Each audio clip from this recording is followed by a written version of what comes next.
मेरे रोंगटे खड़े हो गए। शादी में शामिल होने वालों की संख्या कम हो गई। मैं भी एक माँ होने के कारण एक माँ का दुख समझ सकती थी।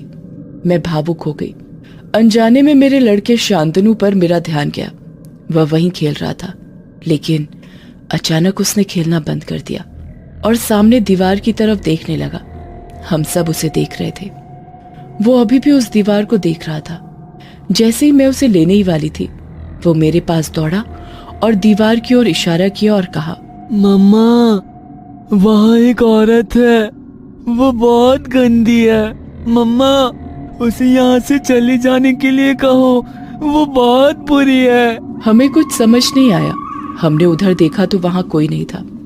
एक महिला जो वहां से कुछ दूरी पर शादी के लिए आई थी, वह बहुत मेकअप के साथ बैठी थी। हमने उससे पूछा, क्या तुम उस आंटी को देखकर डर रहे हो? लेकिन वह मना कर रहा था। हम उसे समझाने की इतनी कोशिश कर रहे थे कि वहां कोई नहीं था, लेकिन फिर अनिल के दोस्त ने मुझसे कहा, भाभी, तुम उस दीवार की ओर देखो और गुस्से से उसे जाने के लिए कह दो। मैंने बिना कुछ सोचे समझे बिल्कुल वैसे ही किया जैसा विनोद ने कहा। उस समय मेरा बेटा शांतनु, जो मुझे कसकर गले लगा रहा था, पीछे मुड़कर देखा और कहा, मम्मा, वो चली गई। और वह पहले की तरह फिर से खेलने लगा। मैंने शांतनु को पहले कभी भी इतना डरा हुआ नहीं देखा था। उस घटी घटना को देख हम सब दंग रह गए। क्या उस घटना का विनोद के बताए मंदिरा डायन की कहानी से कोई लेना देना था, या फिर वो मेरे बेटे शांतनु का वहम था? कल तक मैं भूत, प्रेत, डायन, चुड़ैल इन सब बातों पर विश्वास नहीं करती थी, पर उस रात की घटी घटना को याद करती हूँ तो आज भी मेरे रोंगटे खड़े हो जाते हैं। 4 दोस्त अंधेरी रात में एक तालाब के किनारे बैठे थे। तालाब के चमकीले पानी में पूनम के चांद का अक्स काफी लुभावना नजर आ रहा था। बीच बीच में काले बादल चांद को अपनी आगोश में लेकर आगे निकल जाते। सभी दोस्त हंसी मजाक कर रहे थे। बीच में बहुत सारी खाने की चीजें और शराब भी रखी हुई थी। सभी दोस्त मिलकर बड़ी चाव से उन चीजों पर हाथ साफ कर रहे थे। भाई, कोई डरावना किस्सा सुनाओ ना। और राकेश किस्सा सुनाने लगा। रात के करीब 1 बजे थे।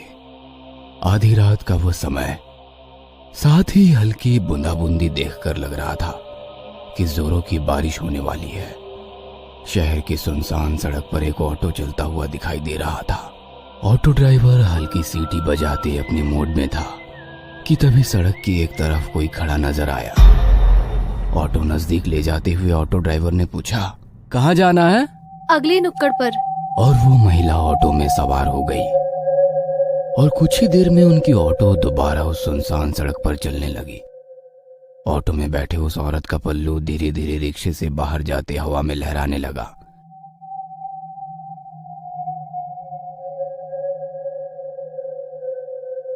मैडम जी, आप कहीं जॉब करती हैं क्या? नहीं तो क्यों?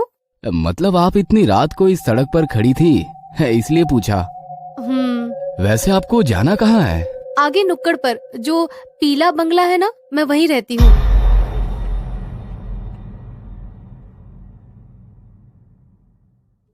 क्यों मजाक कर रही हो मैडम जी? बताइए ना, आपको कहाँ जाना है? मैं मजाक नहीं कर रही हूँ, मैं उसी बंगले में रहती हूँ, अकेली। पर उस बंगले के बारे में मैंने तो कुछ अजीब सी बातें ही सुन रखी है।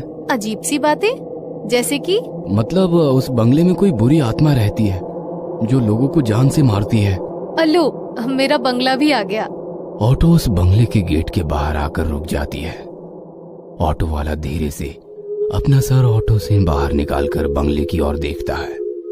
बंगला काफी अजीब डरावना लग रहा था, जैसे कोई वीरान खंडहर हो। ऑटो से नीचे उतरकर वो महिला अपनी पर्स टटोलने लगी। भैया 2 मिनट रुको, मैं पैसे लेकर आती हूँ। इतना कहकर वो औरत गेट खोलकर बंगले के भीतर चली गई। ऑटो ड्राइवर के पास रुकने के अलावा कोई चारा ना था। वो डरा सहमा सा उस बंगले को निहार रहा था। मैडम के बंगले के अंदर जाते ही लाइट शुरू हो गई और कुछ सेकंड बाद दूसरे मंजिल की लाइट भी शुरू हो गई। उस औरत ने खिड़की का पर्दा सरकाया और ऑटो वाले से कहा, भैया 500 का छुट्टा है ना?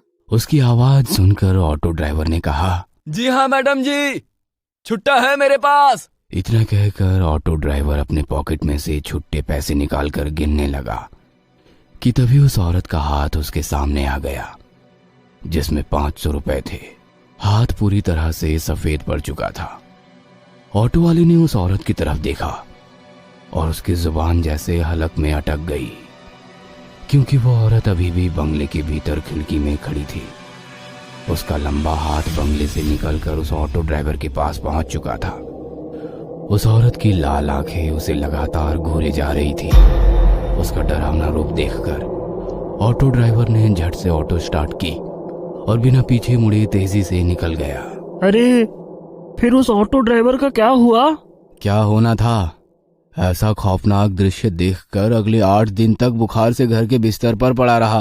ये घटना बचपन से सुनता आया हूँ, कोई नया किस्सा सुनाओ यार। यार फिर भी ये काफी डरावनी घटना थी। विजू ने कहा, और कोई डरावना किस्सा बताओ ना। इस अंधेरी रात में डरावने किस्से सुनने में बड़ा मजा आता है। ठीक है तो सुनो। एक लड़की रोज सुबह जल्दी उठकर गांव के इकलौते कुएं में पानी भरने के लिए जाती थी। सूरज निकलने के बाद भीड़ होने के कारण वो सूरज निकलने से पहले ही कुएं में पानी भरने के लिए पहुंच जाती। उस दिन भी वो सवेरे सवेरे कुएं पर पानी भरने के लिए पहुंची। अभी भी काफी रात थी। कुआं गांव से थोड़ा दूर होने के कारण एक कच्ची सड़क से जाना पड़ता था। लड़की कुएं के पास पहुंची और बाल्टी कुएं में गिरा दी। कुएं से एक बाल्टी पानी निकालकर वो अपने बर्तन धोने लगी। रात के सन्नाटे में उसकी चूड़ियों की खनक साफ साफ सुनाई दे रही थी। पूनम का चांद अभी पश्चिम दिशा की ओर झुक रहा था। आसमान भी साफ होने के कारण काफी अच्छी रोशनी बिखरी हुई थी। वह लड़की अपने काम में मशगूल थी। बर्तन धोते वक्त एक चूड़ी टूट गई और उसके हाथ में जा घुसी, पर उस लड़की ने हाथ से बहते हुए खून पर ध्यान नहीं दिया। उसने बाल्टी दोबारा से कुएं में डाली और धीरे धीरे ऊपर खींचने लगी। तभी उस सुनसान गहरे सन्नाटे से उसे एक अजीब सी आवाज सुनाई दी, काफी स्वादिष्ट है। उस पल की आवाज ने उस लड़की का ध्यान अपनी तरफ आकर्षित कर लिया। वो कुछ सेकंड वैसे ही चुपचाप खड़ी रही। आवाज की दिशा समझ में नहीं आ रही थी, पर आवाज बिल्कुल साफ साफ सुनाई दे रही थी। और दोबारा वही आवाज उसके कानों में गूंज उठी, काफी स्वादिष्ट है। वो चारों तरफ अपनी नजरें घुमाते हुए बाल्टी को ऊपर की ओर खींचने लगी। बाल्टी ऊपर आ गई। उसने बाल्टी उठाई, पर बाल्टी के अंदर का पानी काफी गंदा नजर आ रहा था। उसने धीरे से बाल्टी के पानी में हाथ डाला।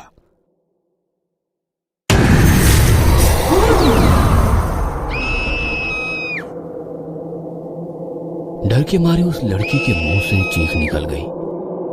उसने उस बाल्टी को वैसे ही कुएं में फेंक दिया और भागने की कोशिश में बाल्टी की रस्सी उसके पैर में अटक गई और वो धड़ाम से नीचे गिर गई। वह लड़की काफी डर गई थी। डर के मारे वो पैरों में लिपटी हुई रस्सी खोलने की कोशिश करने लगी कि तभी उस गहरे में वैसे ही दोबारा किसी की आवाज आने लगी। आवाज धीरे धीरे गूंजने लगी, जैसे कोई कुएं की दीवारें चढ़कर ऊपर आ रहा हो। इस तरह की आवाजें। जमीन पर गिरी लड़की कुएं की ओर देखकर उस रस्सी को पैर से छुड़ाने की कोशिश कर रही थी, पर लग रहा था कि वो रस्सी धीरे धीरे पैरों को कस के जकड़ रही हो। वह लड़की काफी डर गई थी। उसके दिल की धड़कनें उसको खुद भी सुनाई दे रही थी। बदन पसीना पसीना हो गया था। आंखों में मौत का खौफ साफ साफ दिखाई देने लगा। जैसे तैसे वो रेंगते हुए वहां से दूर जाने की कोशिश करने लगी और अगले ही पल सब कुछ शांत हो गया। न किसी की आवाज, न कोई आहट, बिल्कुल खौफनाक सन्नाटा चारों ओर फैला हुआ था। उसने अपनी खौफ भरी नजरों से कुएं की ओर देखा। वहां पर उस जगह कोई भी नहीं था। वह अकेली वहां पर थी। वो लड़की दोबारा अपने पैरों में अटकी रस्सी छुड़ाने की कोशिश करने लगी और फिर एक अजीब सी आवाज उसके कानों पर पड़ी। धीरे से अपनी नजरें उठाकर उसने कुएं की ओर देखा और सन्न रह गई। कुएं के अंदर की दीवार से एक खौफनाक चेहरा उसे झांक रहा था। उसकी आंखें फटी की फटी रह गई। वह कुछ समझ पाती इससे पहले ही किसी ने उसके पैर में बंधी हुई रस्सी को कुएं के अंदर खींच लिया और वो लड़की कुएं के उस गहरे पानी के अंदर समा गई। यार, ये तो काफी डरावनी घटना थी। फिर उस लड़की का क्या हुआ? और क्या होता, 3 दिन बाद उसकी लाश कुएं के पानी के ऊपर तैरती नजर आई। यार चलो एक और किस्सा सुनाओ, मजा आ रहा है। अरे पागल, बहुत रात हो गई है, अभी यहाँ से जाना होगा, वरना हमारा किस्सा लोग सुनाएंगे। वैसे भी ये काफी डरावनी जगह है और इस जगह के बारे में भी बहुत सारे किस्से मशहूर है। हाँ पता है, इस तालाब के भीतर एक आत्मा है। जो लोग पानी में तैरने के लिए आते हैं उन्हें पानी के अंदर खींच लेती है। अबे बकवास बंद करो, ये सब मनगढ़ंत कहानियां हैं। मैं कई बार यहाँ तैरने के लिए आया हूँ, मुझे तो कभी ऐसा महसूस नहीं हुआ। ऐसा कहकर वो उठकर खड़ा हो गया और पानी से भरे तालाब की ओर देखकर चिल्लाने लगा।